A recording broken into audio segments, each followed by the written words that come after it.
Hi everyone, it's Guillaume from Startup Basecamp. Welcome to the Tech for Climate podcast. During the show, you will have the opportunity to meet the best climate tech founders, investors, and experts from both Silicon Valley and around the globe. They will share with you their stories and personal journeys into this growing and exciting industry, giving you some insight into the ecosystems that help you to take part in the fight against climate change and benefit from the opportunities it can represent. The podcast is divided in two small interviews. During the first part, you will get to know our speakers, their perspectives on the climate crisis and how climate tech is changing the game. The second part of the discussion will be for members of our community who will learn the speakers' secret sauce on how to and share with you their unique expertise on topics such as fundraising, management, strategy, and so on, to help you to become a better leader in your field.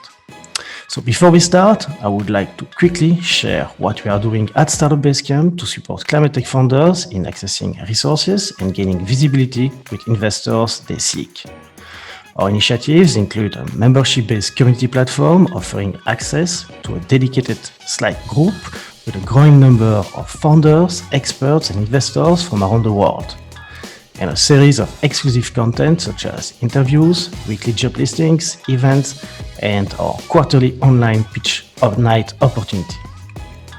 But more than a place where you can learn, exchange, and grow, we are building a matchmaking service to facilitate connections between our members and top investors and experts in the field. And soon, alongside with other top investors, we will be launching a small fund to co-invest in the growth and acceleration of our members. Finally, all of this is possible because of your support and donations. We are a small self-funded team, and we want you to be part of this collective movement against climate change. So please share one episode with a friend and subscribe to the channels. As an added bonus, we will plant a tree for each of our subscribers each time we reach 1,000 new fans or donors. Do not hesitate to connect with me via social media or email guillaume@startupbasecamp. Thanks a lot for listening. I hope to get in touch with you soon. And now, let's go for the show. Hi everyone, during this new episode of Founder Series, we're sitting down with William Loopesko, co-founder and CTO of Aclymate. Aclymate, a Techstars-backed company, is a free and easy carbon accounting software solution specifically designed for small and medium-sized businesses who want to address their climate footprint but don't have the time to become climate expert. I was excited to speak with William, who has always been passionate about protecting the environment. Growing up in Colorado, William spent a lot of his time enjoying the outdoors and wanted to do his part to protecting the natural environment. William began his career as a hydrologist before realizing that environmental engineering was not the best way of protecting the planet. After a previous experience as a solo founder, William co-founded Aclymate in 2021 with the vision to make it easy and affordable for small businesses to achieve carbon neutrality by providing an automated carbon footprint calculator and offering high-quality carbon offsets. In this episode, we will learn more about the main players and needs in the carbon accounting landscape today, the challenges and opportunity of current carbon accounting regulations, and how to incentivize businesses to offset their footprint. We will look at the ins and outs of carbon accounting, how to find carbon projects, how to calculate footprints, and how to create a platform that is easy to use for customers. Finally, we will look at their founder's journey, the challenges that they had to overcome at the early days, and the next steps necessary to achieve their vision. We'll conclude the interview with William's thought on how we can tackle the climate crisis and how you can get involved in the process. During the second part of the talk, William will give his secret sauce for early-stage founders looking to fundraise by giving his tips after graduating from Techstars Sustainability, and hopefully increasing your odds of success.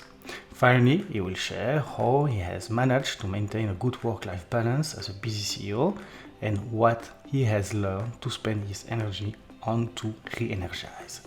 William, welcome to the show.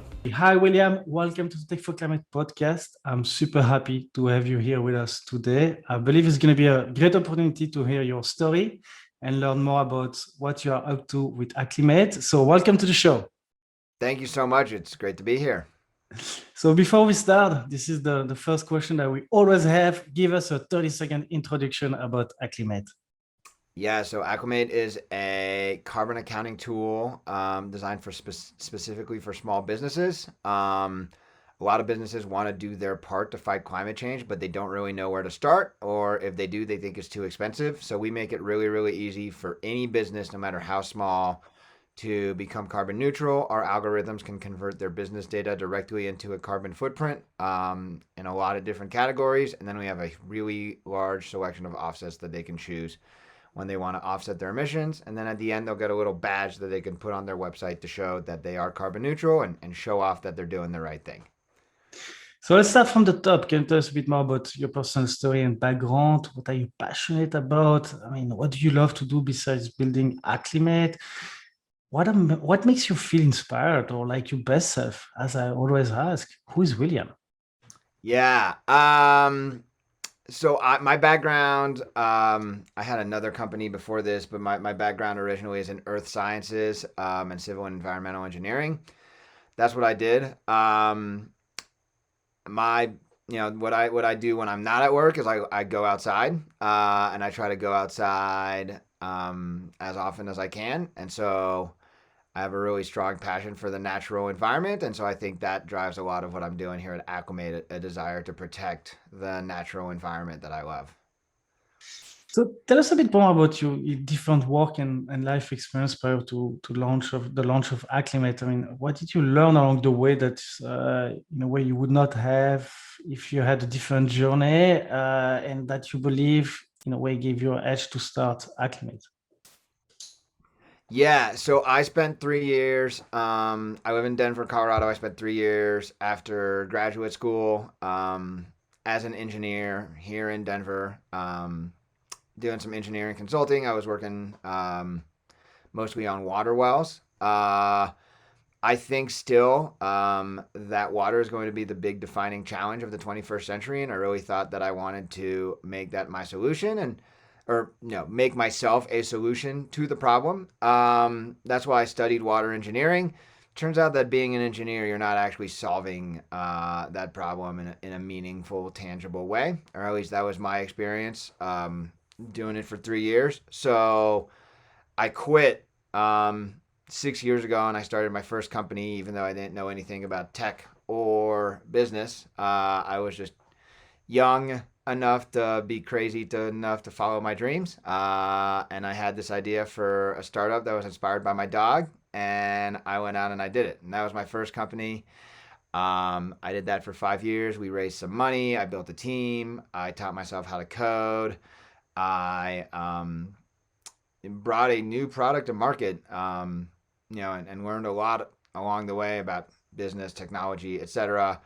Unfortunately, that company got wiped out by COVID, and so I was really lucky to be able to find this as my new thing with my co-founder. So, in all of that, John, thank you for sharing that with us. And I think a lot of founders and small businesses would also recognize themselves in this 2020 wiped out. But what was your driver in a way to jump into the climate tech industry? And I think we can call now climate tech is, I mean, this term has been used for a couple of years now. Before Yeah. that, we were on the clean tech. So any specific aha moments that you can recall that or that you would define as such? I don't know if there was one specific aha moment. I mean, my co-founder, I actually met him 6 years ago when I was starting my first company. And he was starting his, and his company that he had before this was a carbon offsets project development company. So he's the developer of the largest carbon reforestation project in the country. And I remember when I first met him, he was telling me about what he was doing, and I thought it was really cool, really interesting. Through my background in earth sciences and environmental engineering, I definitely spent a lot of time learning about climate change, about a lot of the science behind it, in my studies. And then in my work in hydrology, obviously hydrology is really tied to climate change. So it's always something I've been really interested in, and I was really inspired by the work that my co-founder was doing already 6 years ago. And so when he reached out with the opportunity to join Aclymate, and to come join him on this journey, I didn't hesitate for a second um, to do this. So before we start going into details about Aclymate, we'd like to zoom out as we usually do and kind of understand like the overall context that you're navigating. So let's try to get your overview of what we call this carbon accounting landscape today. I mean, who are the main players and how is it organized? Yeah, so it's already a very crowded field. A lot of people have been jumping into this. Um, there are a few really big companies at the top, really big startups. They're still startups, right? There's no one big consolidated public company. But there's a couple really big startups. There's a company called Persephone that's raised over $100 million. There's a company called Watershed that's been a spin-off of Stripe.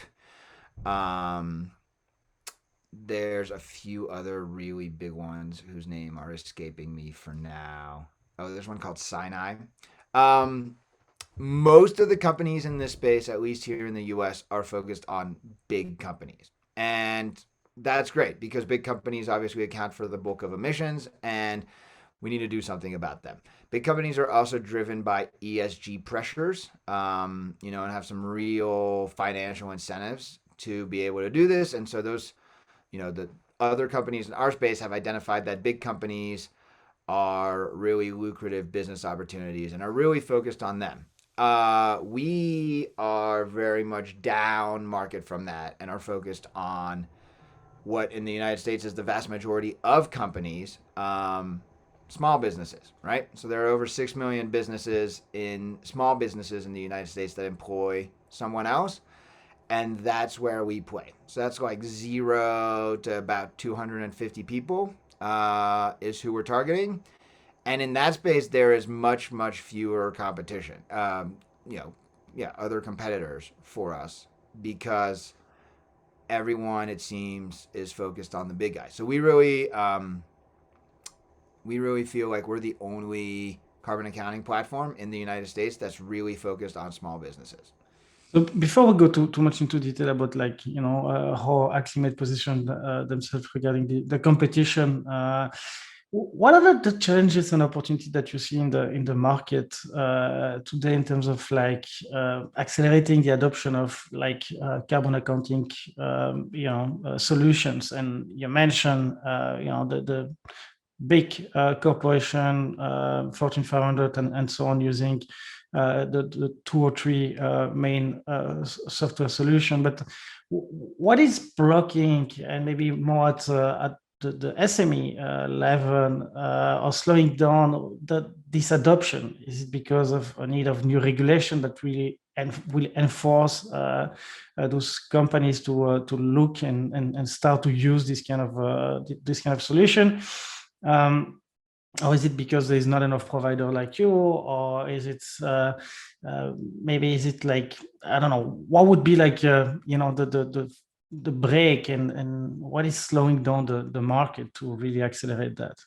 Yeah, no, that's a great question. So pressure to do this is really driven by 2 things. One is from the top down.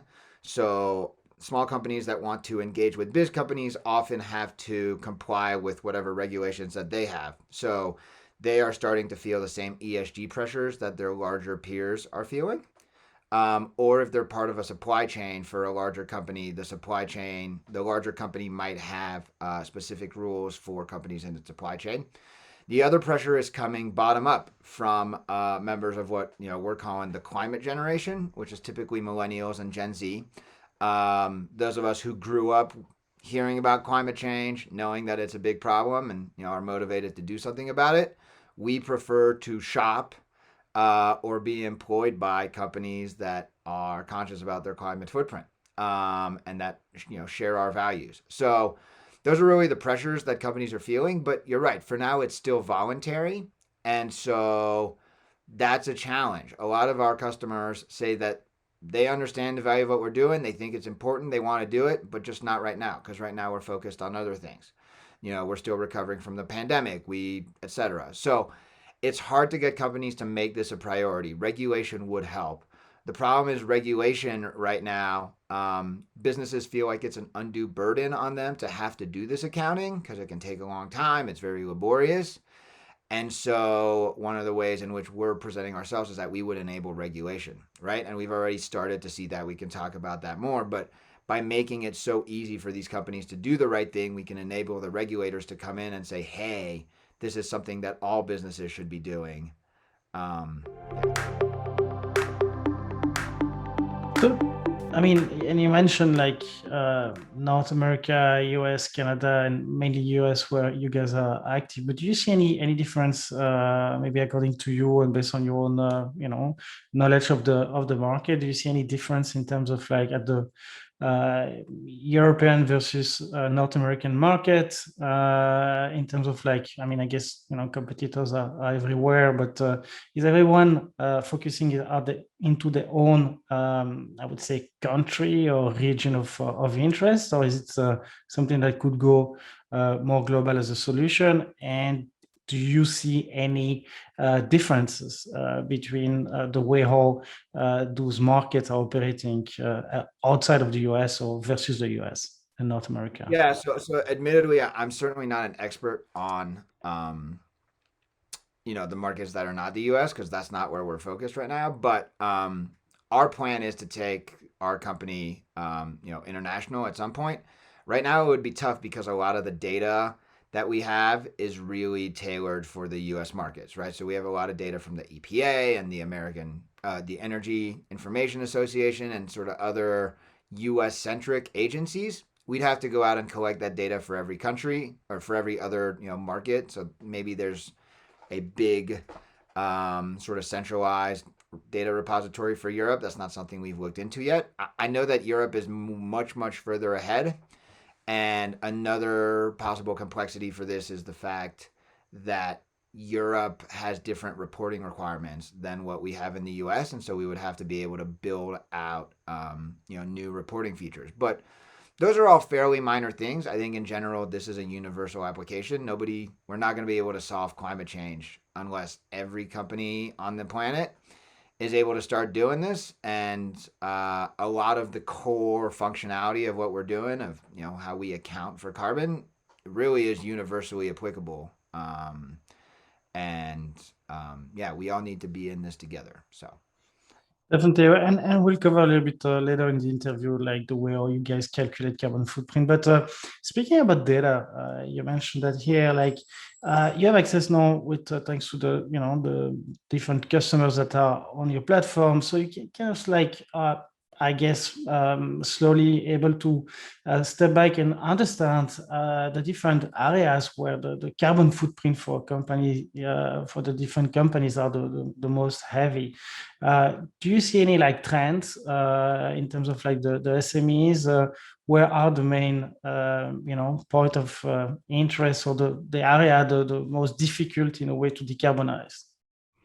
Yeah. So our platform still does not do all all sources of emissions for businesses because that's we're a small company, and there's a lot, right? So we don't really do yet supply chains or anything tied to LCA, food, those kinds of things. For some small businesses, that would be by far the biggest driver of their emissions if they are sure, and we just don't have a lot of good insight into that. A lot of those scope 3 emissions are really, really complex. But what I can tell you from what we do calculate, travel is huge for small businesses. There's also a surprisingly large chunk of emissions that can come from commuting. A lot of employers might not realize that. That's part of their scope 3 emissions. So we calculate commuting emissions for businesses. We also do utilities, but that's relatively minor, especially now post-COVID when most people are working from home. A lot of our companies are working from home. Travel is by far the biggest. The second, also again, depending on the company, could be shipping. Companies that are shipping a lot of things back and forth, that can really add up. And then, yeah, LCA. But unfortunately, we don't do LCA yet. Sorry, LCA is life cycle analysis. And so it's a way of looking at supply chains. And it's very complex. And so we haven't figured out yet how to really do that. So thank you so much. So to close this section, I mean, as everyone knows, there's always like this, controversy around like carbon footprint and offsetting.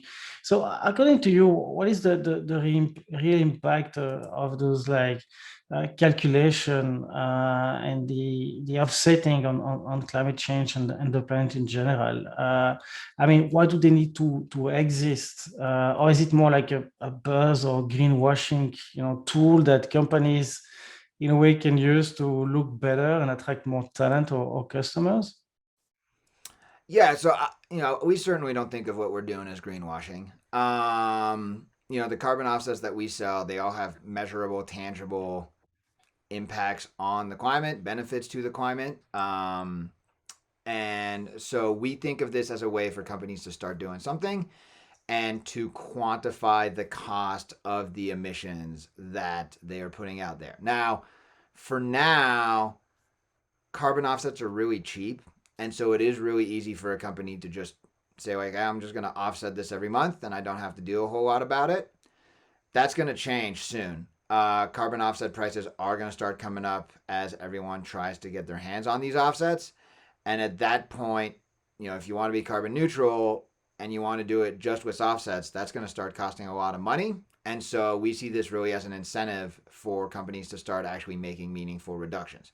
Because offsets are definitely not the only solution. They're a first start. Really, what we need to do is start reducing emissions. Offsets is a way to help companies be incentivized to start making meaningful reductions. If they can't put a quantifiable cost to the emissions that they're producing, they don't really have any reason to start reducing them. So let's go deeper into Aclymate now. I mean, what is the story behind it? And you mentioned already for who it is, but what is the gap that you identify at first that led you to the current version of Aclymate? I mean, why did Aclymate had to exist in a way? Yeah, so Aclymate really it started out of a company called Renew West, which was the company started by my co-founder, Mike Smith. So he has a passion for climate change and he has a long personal story. He was in the Navy for a long time, but then he took a hard turn out of the Navy because he wanted to fight climate change because he had seen this forest fire when he grew up as a kid in Idaho and wanted to do something about it.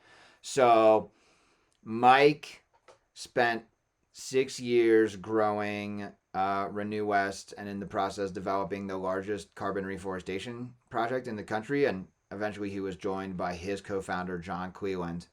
And the two of them did that for several years together.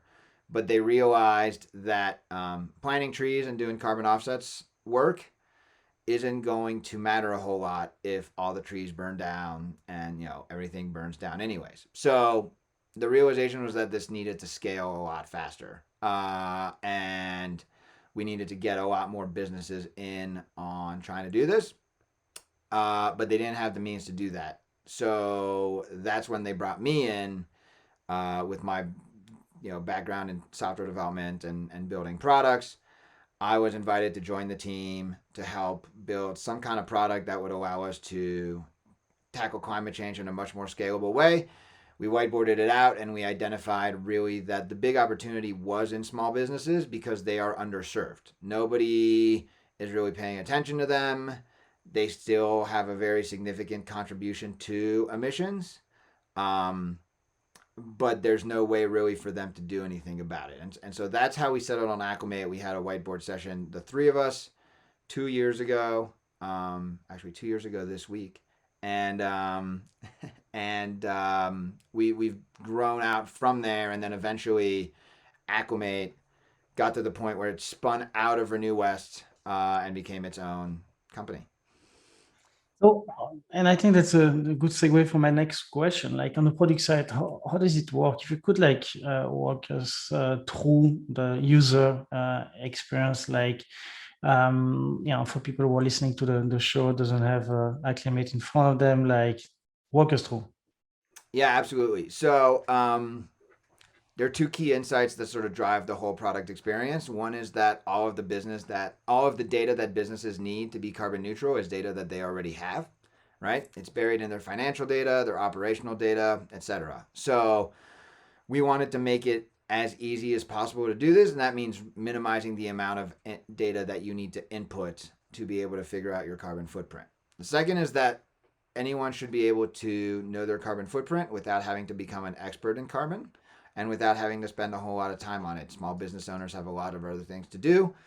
If they want to make this a priority, it has to be easy. So the design standard that we're working towards is that you should be able to be carbon neutral in less than 5 minutes a month.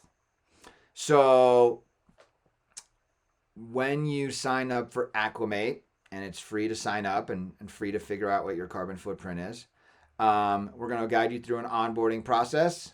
And we actually right now offer sort of a concierge onboarding service with one of our team. And you're going to put in information about your offices, about if you have any vehicles, about your employees and how they commute. You can send out a survey link to each of your employees where they can fill in that information themselves. If you have QuickBooks, you can link your account directly to your QuickBooks account. We're working on other integrations as we start growing and targeting some larger companies.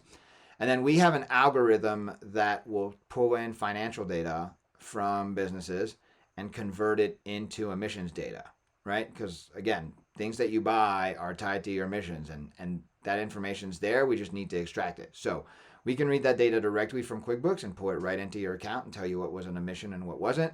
If you don't have QuickBooks for now, you can just upload a CSV of your transactions and we'll do the same thing. So onboarding is the big step, right, of just getting all that information into the platform. And then from there, we just track all of your emissions every month. And we let you know when you need to buy offsets, sort of on a monthly basis to offset all of your emissions from that month. Once you've made it through onboarding, it's actually pretty quick and easy to do that every month. You can buy it offsets for several months in advance, and then we'll keep tracking them through that time and let you know when those offsets have expired or when you've consumed the offsets that you purchased and you need to purchase more.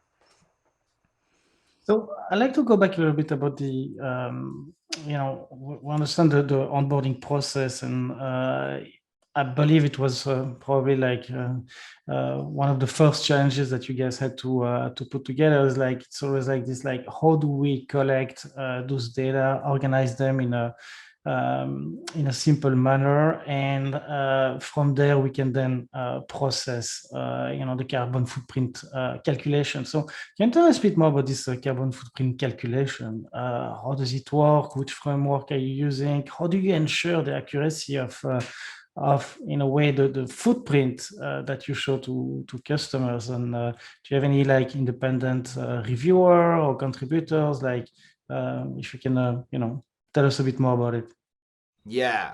So one of the ways in which we keep our product simple to use is that we allow our customers to be more accurate with the calculations that they're doing, but we also sort of provide general base level calculations for companies that just want to get close enough, right? A lot of these companies, they're just doing this because they want to, and so it's not necessarily important to them that the calculations be as accurate as possible.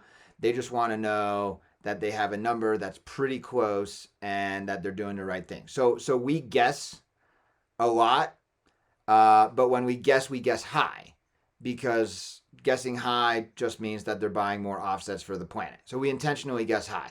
And what I mean that we're guessing is that we can be very, very accurate in our calculations, but we don't always ask for the information that we need for those calculations right away. So for a flight, for example, if we see a flight, we're just going to guess where that flight went. And for now, it's really hard because you can't really tie the price of a flight to the distance of a flight. So we just guess for a round trip flight across the United States, which is longer than most flights. So our customers can put in more information about that flight to refine the estimate if they want to, that requires more work from them. But if they don't want to, then they can just accept that higher value that we've given them, and that just means that they're buying more offsets for the planet.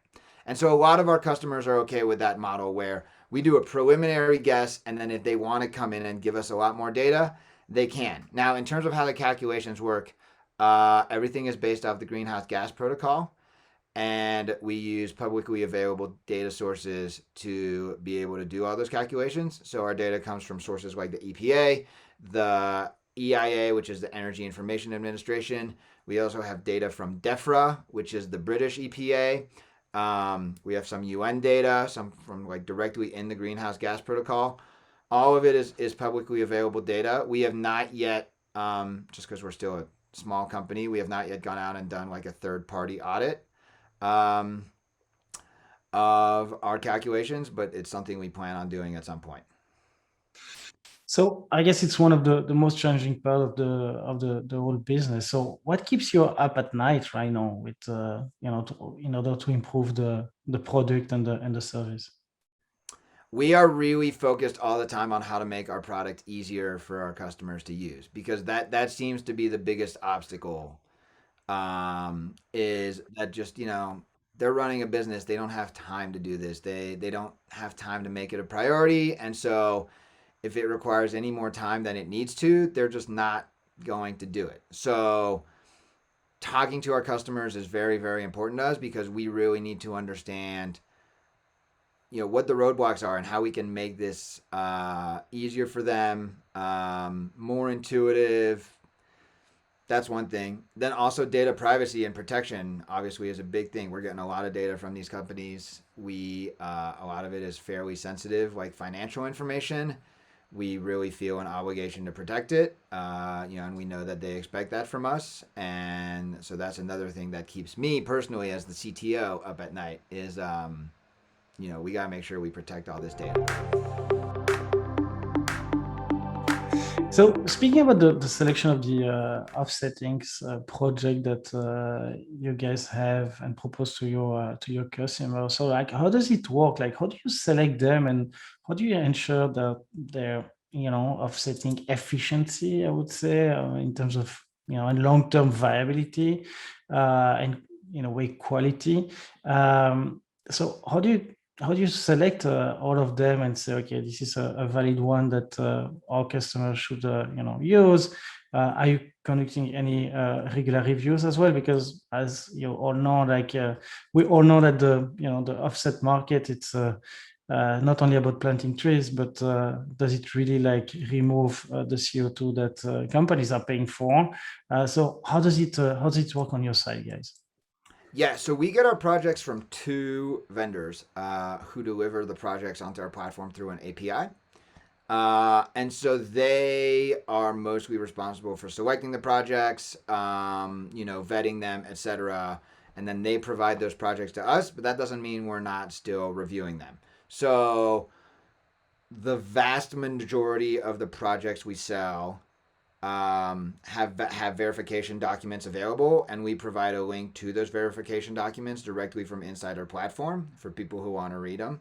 So they're verified by usually one of the major four registries: ACR, CRA, Vera, and Gold Standard. And it's really important to us to make sure that we do provide access to those verification documents.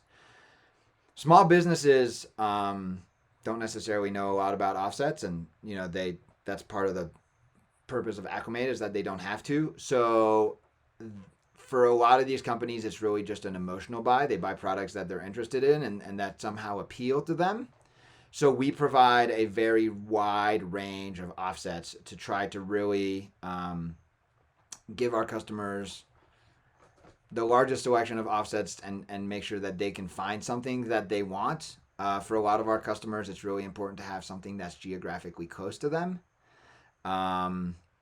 or to have something that they resonate with, right? So one of our customers bought a project from the state she went to college in because she really just had an emotional tie to that place. My co-founder, because of his background in offset project development, he's really an expert in carbon offsets, and so he reviews all the projects beforehand to make sure that they are valid.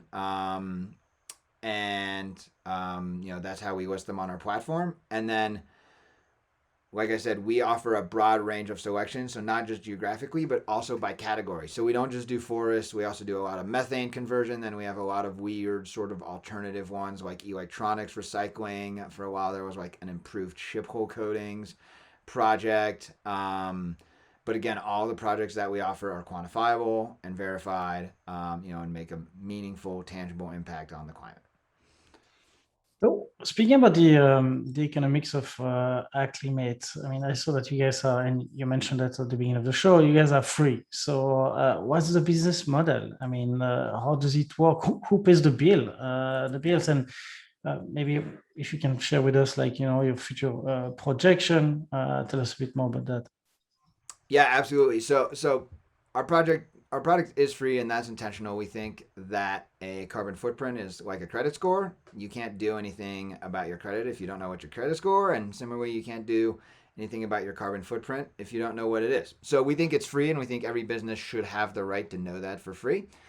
Obviously, we need to make money. So for now, we're making money by selling offsets, and we collect a margin on the offsets that we sell on the platform. So if you want to use Aclymate to just figure out what your carbon footprint is and then not buy offsets, we're not going to make any money from you. But you should buy offsets because that's how you do the right thing for the planet. Longer term, we're rolling out additional revenue sources. There's going to be a paid integrations tier where, right now putting in all this data can be fairly manually intensive, but we're going to build out integrations with more of the software that businesses use.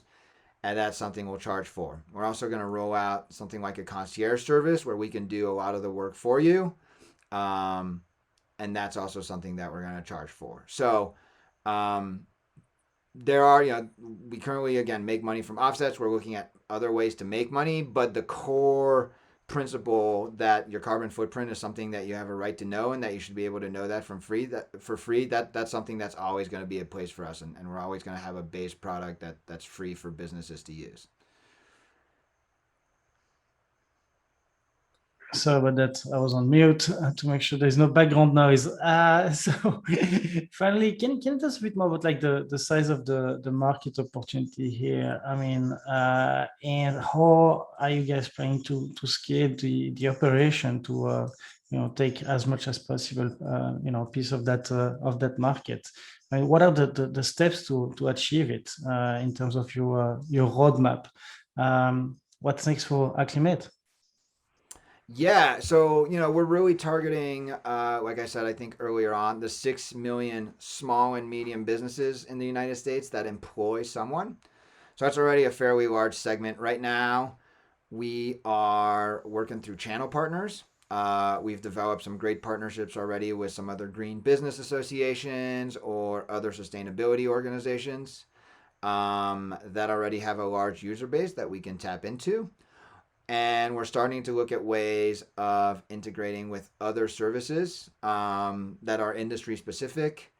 So, to be able to like serve special segments of the industry that are more focused on sustainability, things like cannabis or beer, food. A lot of those kinds of companies are really interested in being sustainable, and they already use software tools to track their supply chain, to track their inventory. And so we're working on integrating with those companies so that we can just get the data right out of that software. And, in some ways our customers might not even know that they're inputting the data. The carbon footprint is like displayed in the products that they're already using. So those are two of the early channels that we're using for now. One of the challenges, which is both a challenge and an opportunity, is that our customers can and already have come from anywhere. So we've served customers in numerous states all across the country and in lots of different industries, right? We already have doulas, we have an outdoor magazine, we have a asbestos restoration company, we have some environmental service providers, we have an e-commerce store, right? So like this is a very broad and diverse set of businesses. That's a great opportunity, but it also means that businesses can be hard to find. And so we're building a strategy where, through doing things like this and a lot more content and SEO, we're going to make it easy for the businesses that want to do this to come find us. The other thing is that there's a lot of businesses that are already self-identifying as, values driven. These are businesses like B Corps, public benefit companies, or businesses that are part of these green and environmental groups, sustainable business councils, those kinds of things. And so we're going after those businesses as sort of the low-hanging fruit for now. All right. So, question that we always like to ask to the different guests. What is your personal opinion of the climate crisis? I mean, what would be your words to people who are afraid of all the terrible news and already visible consequences of climate change? Are we doomed? As I always ask, what do you want to tell them? I think it's the largest challenge that humanity has ever faced. I think there's a lot of psychological barriers that we have as humans that make it really hard for us to do something about it.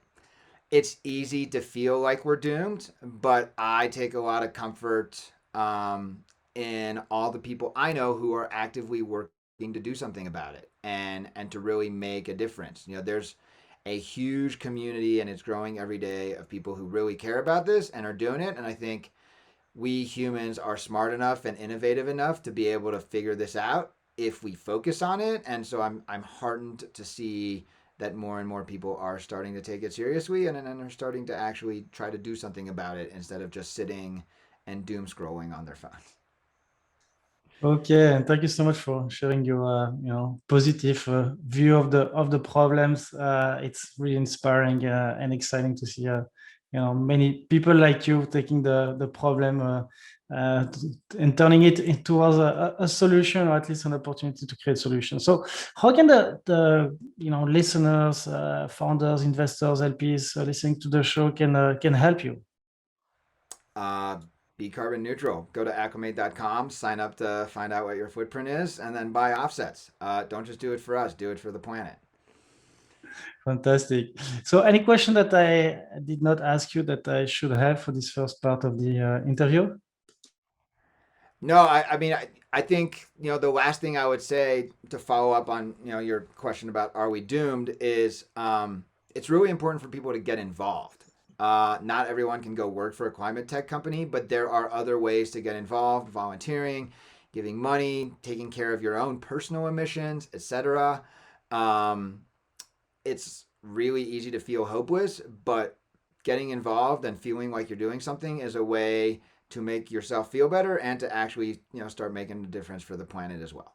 So thank you so much. Thank you so much, William, for your time and your interesting insight on the industry, all the hard work that you are putting, to help small businesses to calculate their carbon footprint and offsetting them. So thank you so much. Very exciting to see that and following with you guys in the future. Thank you, Guillaume, and thank you for all that you're doing.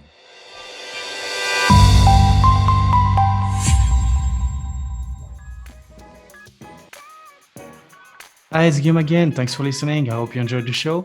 As I said, do not hesitate to share an episode with a friend. Also, if you value the work we do for the climate tech ecosystem, here is how you can contribute to it. Today, I'm asking for your support and a donation or sponsorship to make the work of our self-funded team more viable. Even a small contribution means a lot to us.